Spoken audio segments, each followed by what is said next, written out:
নমস্কার, স্বর্গপথে চ্যানেলে আপনাকে স্বাগত। আশা করছি আপনারা সকলে খুব ভালো আছেন, সুস্থ আছেন এবং ভজনে আছেন।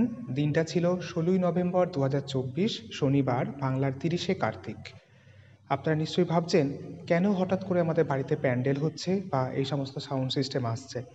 তো আমি সব কিছু জানাবো আপনাদেরকে, তার জন্য ভিডিওটা প্রথম থেকে শেষ পর্যন্ত দেখুন। এই যে মানুষটাকে দেখছেন, এনার জন্যই এত আয়োজন। ইনি হলেন আমার ঠাকুমা।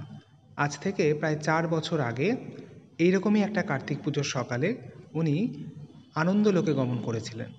আর জানেন তো, সেই বছর অর্থাৎ ২০২০ সালে ওই কার্তিক পুজোর দিনই ভাইফোঁটাও ছিল। আর সাথে আমাদের ইতু পুজোও সেদিন থেকে শুরু হয়। তো অনেক কিছুই অনুষ্ঠান ছিল, তার মধ্যে দিয়ে আমার ঠাকুমা একদম সকাল ৬টা ১০ মিনিটে নিত্যলীলা সাঙ্গ করেছিলেন। ওখানে যে ছবিটা দেখলেন ওটা হচ্ছে আমার ঠাকুমায়ের ছবি। আর এই যে ঘড়িটা, এটাকে আমি প্রায় ছোট থেকে দেখছি। আর এই জানলাটাকে খুব একটা খোলা হয় না, ওটা বন্ধই থাকে। আর এটা তো আমার ঠাকুমায়ের ফটো। আর এখানে এই যে রয়েছে, এটা হচ্ছে আমার ঠাকুমায়ের তক্তা। আমার ঠাকুমা এই তক্তাতে শুয়েই আনন্দলোকে গমন করেছিলেন। আর এদিকে আছে আমার দাদুর একটা ছবি, আর এখানে কিছু ক্যালেন্ডার রয়েছে। আর এদিকে এই যে বাক্সগুলো দেখছেন, এগুলো সব হচ্ছে আমার ঠাকুমায়ের বাক্স। এর মধ্যে এখনও আমার ঠাকুমায়ের শাড়ি, ব্লাউজ সমস্ত কিছু রয়েছে। আর উপরের শেলফের মধ্যে যে ঠাকুরগুলোকে দেখছেন, এগুলো অনেক পুরনো ঠাকুর, কিন্তু এটা আমাদের ঠাকুর ঘর নয়। আর ওই যে রবীন্দ্রনাথ ঠাকুরকে দেখছেন, এটা আমার ঠাকুমা নিজেই শান্তিনিকেতন থেকে কিনে এনেছিলেন। আর তারপর প্রতিদিন ফুলও দিতেন। সেই সূত্রে আমিও এখন ফুল দিই প্রতিদিন। আর এটা হচ্ছে আমার ঠাকুমায়ের আলনা। এখন তো বাবার জামা কাপড় থাকে এই আলনার মধ্যে। যেহেতু আমাদের বাড়িটা অনেক পুরনো, তাই জন্য দেওয়ালগুলো এইভাবে ছেড়ে ছেড়ে গেছে। তারপরে একবার বাজারে গিয়েছিলাম আমি ওই ফুলের মালা, ফুল এইসব কিনতে। আর তারপর এসে দেখি বড়দি এসছে। আমি ওই বাজার থেকে এসে দেখি এনাদের সব কিছু কমপ্লিট হয়ে গেছে, মানে প্যান্ডেল হয়ে গেছে, মাইক লাগানো হয়ে গেছে। চলুন একবার বাইরে থেকে দেখায়। আবার সেই বাড়ির বাইরে চলে গেছিলাম। এটা বাড়ির আমাদের মেন দরজা।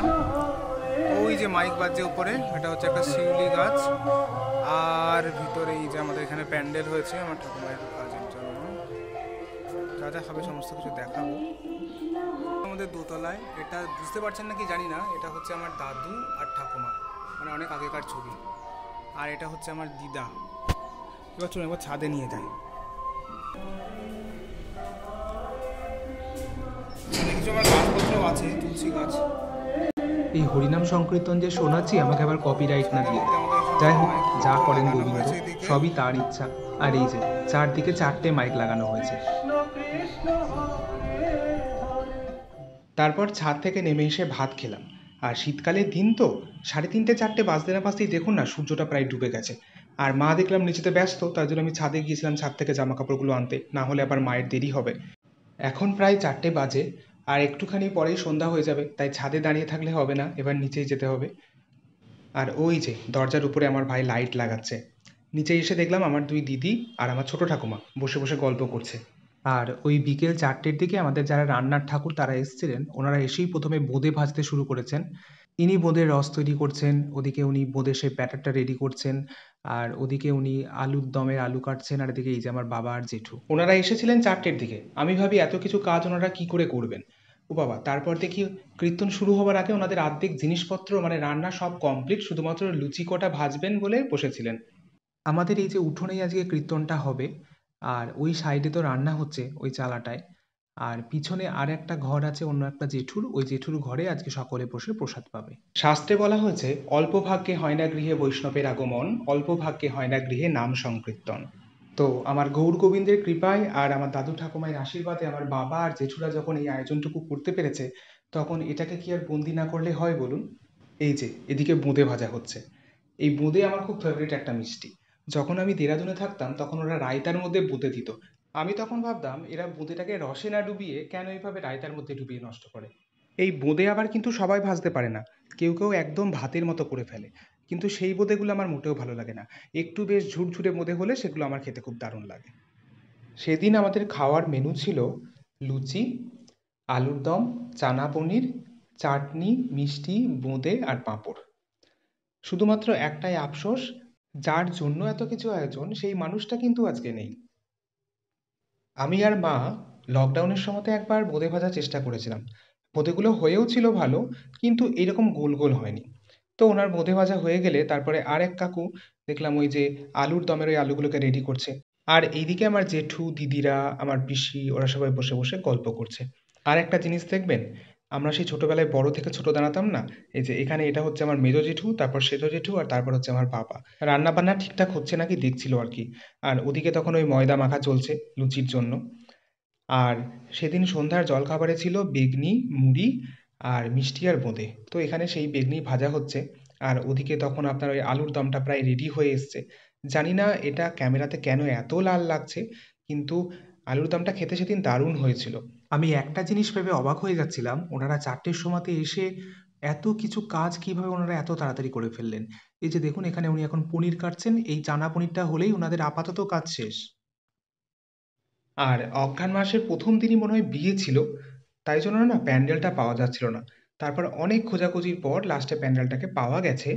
সবই গোবিন্দের ইচ্ছা। কথায় বলে না যে তাঁর ইচ্ছা ছাড়া তৃণটিও নড়ে না।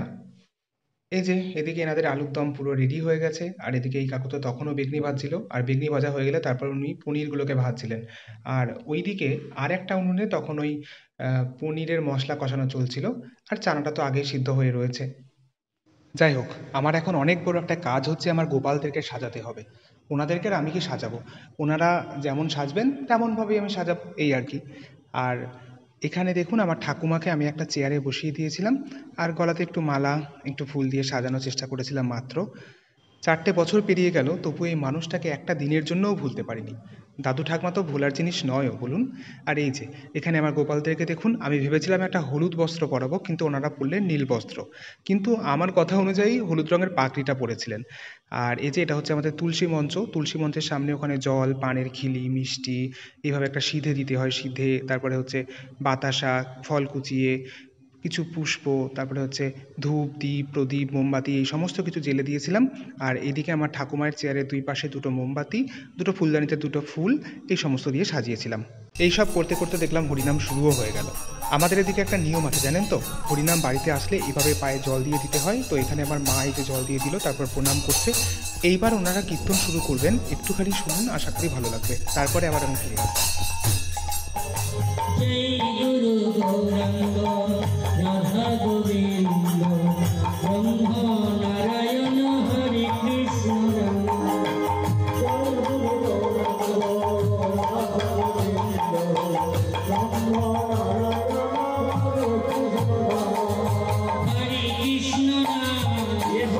कृष्ण हरे कृष्ण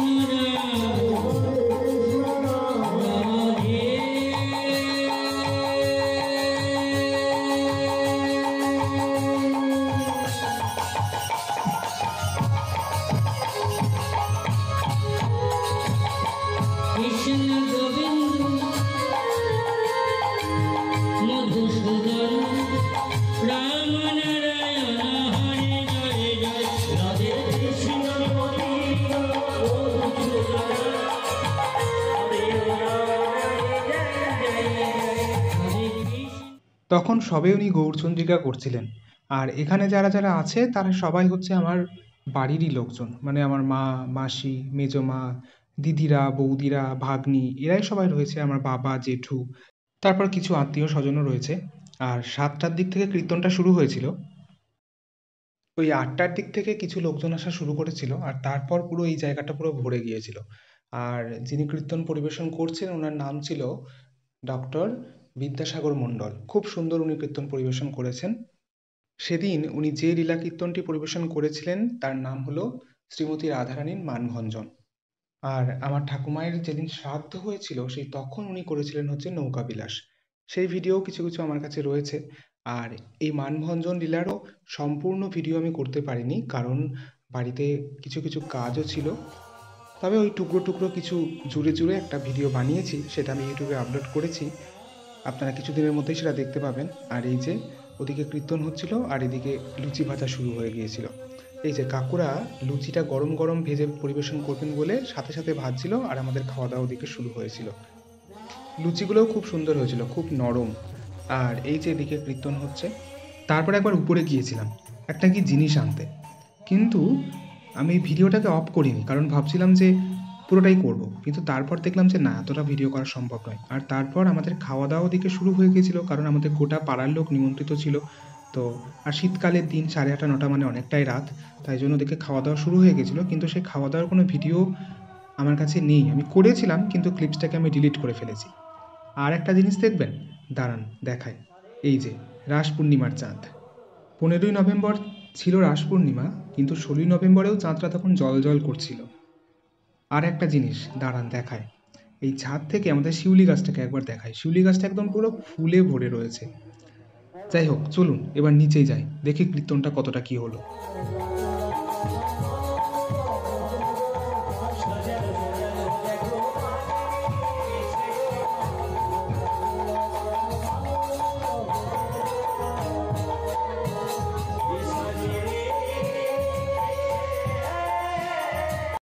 উনি তখন মালিনী সাজছিলেন, কারণ ওই মালিনী বেশে মিলন হয়েছিল শ্রীমতী রাধারানী আর ভগবান কৃষ্ণের। তো উনি শাড়িটাকে ঠিকঠাক পরতে পারছিলেন না, আর সেই নিয়েই ওখানে আমার মা, মাসি, বৌদিরা সব ছিল, ওরা সবাই হাসাহাসি করছিল।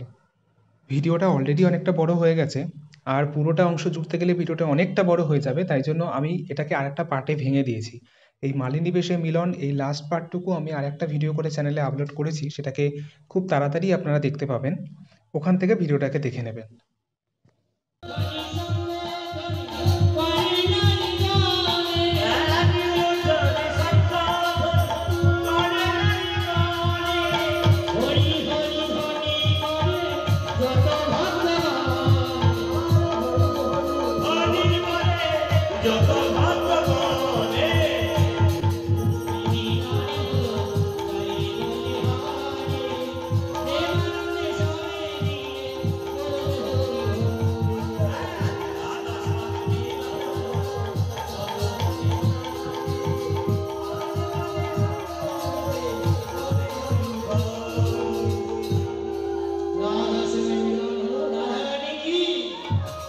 জয়। তারপর কীর্তনটা সম্পূর্ণ শেষ হতে হতে ওই আপনার 11টা মতন বাজলো, কারণ কীর্তন শেষ হবার পরে অনেক কিছু থাকে নিয়মকানুন, প্রসাদ বিতরণ, হরিলুট, তারপরে হচ্ছে ওনাদেরকে মিষ্টিমুখ করানো, এই সমস্ত কিছু। তারপর খেতে যাচ্ছিলাম, আর ওই যে আমার মা হেঁটে হেঁটে আসছে অন্ধকারে। আর এই যে এ হলো আমার ভাইপো, ওর নাম সৌভিক। ও সেদিন অনেক কাজ করেছিল, লুচিগুলোকে বাড়ি থেকে নিয়ে আসা, তারপরে যাই দরকার হচ্ছে সমস্ত কিছু হাতের কাছে নিয়ে গিয়ে দেওয়া, এই সমস্ত কিছু। আর এখানে এই যে তখনও খাওয়া দাওয়া চলছিল, এনাদের খাওয়া হয়ে গেলে তারপরে আমরা বসবো। আর এখানে ওই সমস্ত খাবারগুলো এনে রাখা আছে, তখন যেগুলো বললাম সেগুলোই এখানে রয়েছে। তো সব কিছু হয়ে যাবার পর এই যে এখানে সাউন্ড সিস্টেমের যে দাদারা ছিলেন ওনারা খাচ্ছিলেন, ওই কোণাতে আমার মা আর মাসি খাচ্ছে, আর এদিকে ওই কীর্তনিয়া, তারপরে ওনার যে গ্রুপটা ছিলেন ওনারা খাচ্ছিলেন। কারণ ওনারা একটু আগে চা খেলেন কীর্তন শেষ করে, তারপর বললেন একটু পরে খাবো, তাই জন্য ওনারা সবার লাস্টে খাচ্ছেন। ওখানে আমার বাবা, ভাই, তারপরে এই যে সৌভিক, এরা সবাই ছিল। আর এই যে সবার খাওয়া দাওয়া হয়ে যাবার পর এই এতটা লুচি বেড়েছে, আর ঘুগনি এটুকুই ছিল, আর আলুর দমটা ছিল অনেকটা, আর বোঁদে বেড়েছিল অনেকটা, আর মিষ্টি ওই হাঁড়িতে যে কটা দেখছেন ওই কটাই, আর হচ্ছে ওই চাটনি ছিল অনেকটা। যাই হোক, আমার দাদু ঠাকুমায়ের আশীর্বাদে, আমার গৌর গোবিন্দের কৃপায় অনুষ্ঠানটা খুব ভালোভাবে মিটে গেছে। যারা যারা এসেছিলেন সকলে বলেছেন কীর্তনটা খুব ভালো হয়েছে, আর সাউন্ড সিস্টেমটাও খুব ভালো ছিল।